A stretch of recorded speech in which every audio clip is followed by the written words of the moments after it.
எதிர்காலம் வரும், என் கடமை வரும், இந்த கூட்டத்தின் ஆட்டத்தை ஒழிப்பேன்.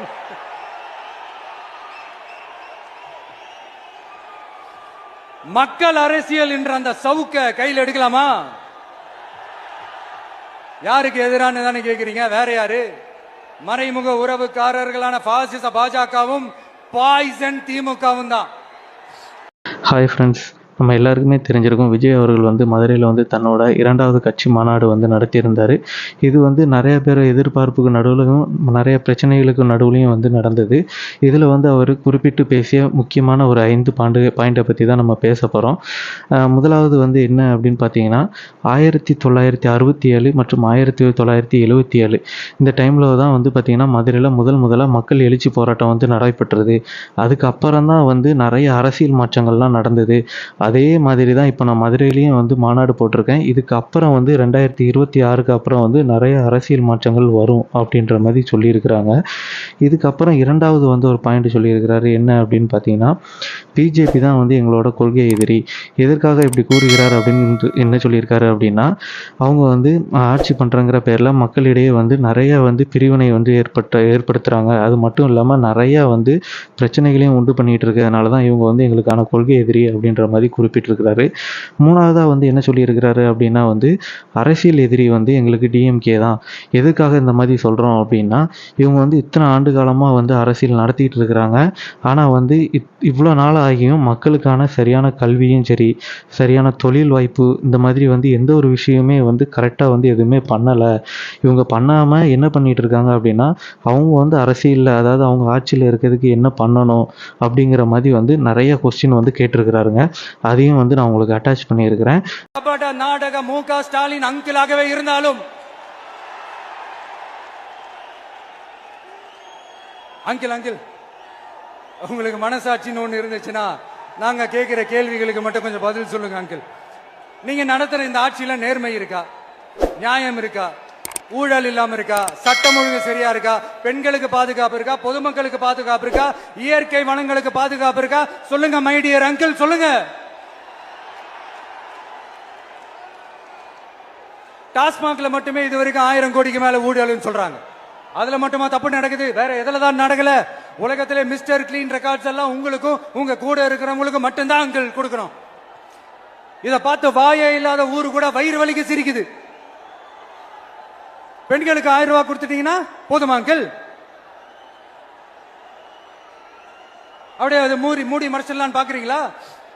படிக்கிற இடத்துல, வேலைக்கு போற இடத்துல, வெளியில போற இடத்துலன்னு அவங்களுக்கு பாதுகாப்பே இல்லைன்னு ஒட்டுமொத்த பெண்களும் கதறாங்க. அந்த கதறல் சத்தம் ஏதாவது உங்க காதுல கேக்குதா அங்கிள்? இதுல வேற உங்க அப்பான்னு கூப்பிடுறாங்கன்னு வேற சொல்றீங்க. What is this uncle? Is very very wrong uncle, is very very wrong. தான் வந்து எங்களுக்கு வந்து டிஎம்கே வந்து அரசியல் எதிரி அப்படின்ற மாதிரியும் குறிப்பிட்டிருக்கிறாரு. 3வதாக வந்து மாணவர்களுக்காக சப்போர்ட் பண்ணியும் வந்து ஒரு விஷயம் பேசியிருக்கிறாரு. என்னென்னா, இந்த நீட் தேர்வு தாங்க. இந்த நீட் தேர்வுனால வந்து நிறையா உயிர்கள் வந்து வருஷத்துக்கு கொஞ்சம் போயிட்டே இருக்குது. இதுக்காக வந்து என்ன சொல்லியிருக்கிறாங்கன்னா, மாணவர்களோட திறமையும் ஆற்றலையும் மட்டும்தான் ஊக்குவிக்கணுமே தவிர அவங்களுக்கு வந்து எக்ஸாமுன்னு சொல்லி ஒரு ப்ரெஷர் க்ரியேட் பண்ணக்கூடாது. இதனால தான் வந்து பார்த்திங்கன்னா நிறைய மாணவர்கள் வந்து ரொம்ப கஷ்டப்படுறாங்க. ஸோ இதுக்காக அந்த நீட் தேர்வை வந்து எதிர்த்து மாணவர்களோட வந்து டிவிகே கட்சி கண்டிப்பாக நிற்கும், சப்போர்ட் பண்ணும், இந்த நீட்டு வந்து ஒழிப்போம் அப்படின்ற மாதிரியும் சொல்லியிருக்கிறாங்க. 4வதாக வந்து என்ன சொல்லியிருக்கிறாங்க அப்படின்னா, மீனவர்களுக்கு வந்து கண்டிப்பாக சப்போர்ட் பண்ணுவோம் அப்படின்ற மாதிரி சொல்லியிருக்கிறாங்க. அது மட்டும் இல்லாமல் இந்த கச்சத்தீவு பிரச்சனைக்கு வந்து கண்டிப்பாக ஒரு முடிவு வேணும் அப்படின்ற மாதிரியும் சொல்லியிருக்கிறாங்க. அதுவும் இல்லாமல் நம்ம மீனவர்கள் உங்களுக்கு நல்லாவே தெரிஞ்சிருக்கிறோம். திடீர்னு கடலில் வந்து மீன் பிடிக்க போகும்போது திடீர்னு அவங்கள வந்து அடித்து அனுப்புறது, இந்த வலையை பிடுங்கிட்டு அனுப்பி விட்றது, சில நேரம் வந்து கைது பண்ணுறாங்க, சில நேரம் போட்டே பிடுங்கிட்டு அவங்கள அனுப்பி விட்றாங்க. ஸோ இந்த மாதிரி பிரச்சனைகளுக்கெல்லாம் வந்து ஒரு தீர்வு காணும். இதுக்காக வந்து டிவிக்கு வந்து கண்டிப்பாக வந்து மீனவர்களுக்கு வந்து கண்டிப்பாக சப்போர்ட் பண்ணுவோம் அப்படின்ற மாதிரி சொல்லியிருக்கிறாங்க. 5வது பாயிண்ட்டாக என்ன சொல்லியிருக்கிறாங்க அப்படின்னா, இது வந்து ஒரு நல்ல விஷயமாகவே தோணுச்சு. விவசாயிகள் வந்து கண்டிப்பாக வந்து பட்னியால் வந்து வாடக்கூடாது, அவங்களுக்கும் கரெக்டான சலுகைகள் எல்லாமே கிடைக்கணும் அப்படின்ற மாதிரி சொல்லியிருக்கிறாங்க. அது மட்டும் இல்லாமல் மாணவர்கள் வந்து அவங்களோட படிப்பு மற்றும் அவங்களோட எதிர்காலத்தில் உள்ள ஃபோக்கஸ் வந்து கரெக்டாக இருக்கணும். எக்காரணத்தை கொண்டு வந்து அதிலிருந்து வெளியே வரக்கூடாது, வழி மாறக்கூடாது அப்படின்ற மாதிரி சொல்லியிருக்கிறாங்க. இது மட்டும் இல்லாமல் என்ன சொல்லியிருக்கிறாங்கன்னா, படித்து முடித்த மாணவர்கள்லாம் வந்து வெளிநாட்டில் போய் வேலை பார்க்குறது, அங்கே உள்ள நாட்டு வளர்ச்சியை வந்து மேம்படுத்துறது, அந்த மாதிரி இல்லாமல் நம்ம ஊரில் வேலை பார்த்து நல்லபடியாக வந்து நம்ம நாட்டை வளர்க்கறதுக்கு என்ன வழி உண்டோ அதை வந்து ஒரு வலியுறுத்தலாகவே வந்து சொல்லியிருக்கிறாரு. இதுக்கப்புறம் என்ன சொல்லியிருக்கிறாருன்னா, பெண்கள் வந்து ரொம்பவே வந்து தன்னம்பிக்கையாக இருக்கணும். அவங்க வந்து எந்த ஒரு பிரச்சனையும் இல்லாமல் வெளியே சுதந்திரமாக வந்து நடமாடணும் இப்படின்ற மாதிரியும் சொல்லியிருக்கிறாங்க. ஸோ இதுதான் அவங்களோட இலக்காகவும் சொல்லியிருக்கிறாங்க. இன்றைக்கி வந்து நம்ம நடந்த மாநாட்டில் வந்து பார்த்திங்கன்னா நிறையா விஷயங்கள் பேசியிருப்பாங்க. ஸோ இதில் வந்து நம்ம வந்து குறிப்பிட்டு ஒரு 5 பாயிண்ட் மட்டும் பேசியிருக்கிறோம். இது மட்டும் இல்லாமல் பார்த்திங்கன்னா இந்த மாநாட்டில் வந்து நிறைய நல்ல விஷயங்கள்லாம் நடைபெற்றது. என்ன அப்படின்னு பார்த்தீங்கன்னா, மாநாடு வந்து நடக்க போகுதுன்னு தெரிஞ்சதுலேருந்தே பார்த்திங்கன்னா அங்கே வந்து நிறைய எதிர்பார்ப்புகளும் நிறைய பிரச்சனைகளும் நடந்தது. நம்ம எல்லாருக்குமே தெரிஞ்சிருக்கும். இதில் வந்து நிறைய பேர் குறிப்பிட்டிருந்தாங்க. என்னென்னா வந்து இந்த வேனெல்லாம் வந்து பார்த்திங்கன்னா அமௌண்ட், அதாவது வந்து அவங்களோட இப்போ ஆட்சியில் இருக்கவங்களோட ப்ரெஷர்னால வந்து டிவிகேக்கு வந்து மாநாடுக்கு வந்து போகக்கூடாது, எதுவும் புக்கிங் எடுக்கக்கூடாது அப்படின்ற மாதிரி நிறையா வந்து டிவிலே வந்து சொல்லியிருந்தாங்க. இதையெல்லாம் மீறியே வந்து பார்த்திங்கன்னா இந்த மாநாடு வந்து பல பிரச்சனைகளை தாண்டி வந்து நடந்திருக்குன்னு தான் சொல்லணும். இது மட்டும் இல்லாமல் போன தடவை வந்து ஒரு சில பிரச்சனைகள்லாம் இருந்து மாநாடு நடக்கும்போது, என்னென்னா இந்த சரியான தண்ணி இல்லை, சாப்பாடு இல்லை, கழிவறை இல்லை அப்படின்ற மாதிரி நிறையா வந்து சொல்லிட்டு இருந்தாங்க. ஸோ அதை வந்து இந்த தடவை என்ன பண்ணியிருக்காங்கன்னா கம்ப்ளீட்டாகவே சேஞ்ச் பண்ணியிருக்கிறாங்க. ஒவ்வொரு கொஞ்சம் தூரத்துக்கு இடையிலே வந்து பார்த்திங்கன்னா கரெக்டான குடிநீர் வசதி, அது மட்டும் இல்லாமல் 500க்கும் மேற்பட்ட டாய்லெட் வசதிலாம் வந்து அங்கேயே ரெடி பண்ணியிருக்கிறாங்க.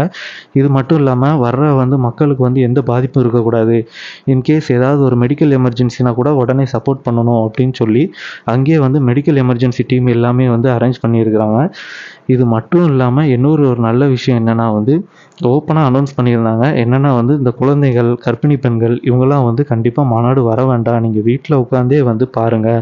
இந்த உடல்நல பிரச்சனை இருக்கவங்க இவங்கெல்லாம் வந்து மாநாடுக்கு வந்து கஷ்டப்பட வேண்டாம், நீங்கள் வீட்டில் இருந்து கண்டிப்பாக பார்த்து எங்களுக்கு சப்போர்ட் பண்ணுங்கள் அப்படின்ற ஒரு விஷயம் வந்து சொன்னது வந்து கொஞ்சம் நல்லாவே இருந்தது. ஏன்னா இதுக்கு முன்னாடி இருக்கிறவங்க நம்ம பார்த்துருப்போம், அந்த மாதிரி எதுவும் வந்து சொன்ன மாதிரி நமக்கு தெரியலை. இன்கேஸ் எதுவும் இருந்தது அப்படின்னா கண்டிப்பாக தெரியப்படுத்துங்க. அது மட்டும் இல்லாமல் இன்னொரு விஷயம் என்ன அப்படின்னா, முக்கியமான விஷயம் என்னென்னா, இதுக்கு முன்னாடி நம்ம தெரிஞ்சிருக்கோம், மாநாடு வந்து கூட்டம் சேர்க்கணும் அப்படின்னா வந்து நிறைய விஷயங்கள் பண்ணுவாங்க. பணம் கொடுக்குறதா இருக்கட்டும், இல்லை மற்ற விஷயங்கள் வந்து இது தரேன் அது தரேன்னு சொல்லி வந்து கூப்பிட்றது, இந்த மாதிரி விஷயங்கள் வந்து நிறைய நடந்துகிட்டு இருந்தது. ஸோ இந்த மீட்டிங்கை பொறுத்த வரைக்கும் அந்த மாதிரி எந்த ஒரு விஷயமும் நடக்கலை அப்படிங்கிறத வந்து 100% அடித்து சொல்லலாம். ஏன்னா வந்து மக்கள் அவங்களோட விருப்பத்தின்படி அவங்க வராங்க, வந்து மாநாடை பார்க்குறாங்க, பார்த்துட்டு இதுக்காக எந்த ஒரு காசுமே வந்து அவங்களும் கொடுக்கல. ஸோ அந்த மாதிரி எந்த ஒரு தப்பான விஷயம் வந்து நடக்கலை.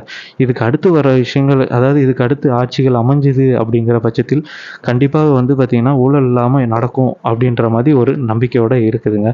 இதை பற்றி நீங்கள் என்ன நினைக்கிங்க அப்படிங்கிறத வந்து கமெண்ட் செக்ஷனில் தெரியப்படுத்துங்க. நன்றி, வணக்கம்.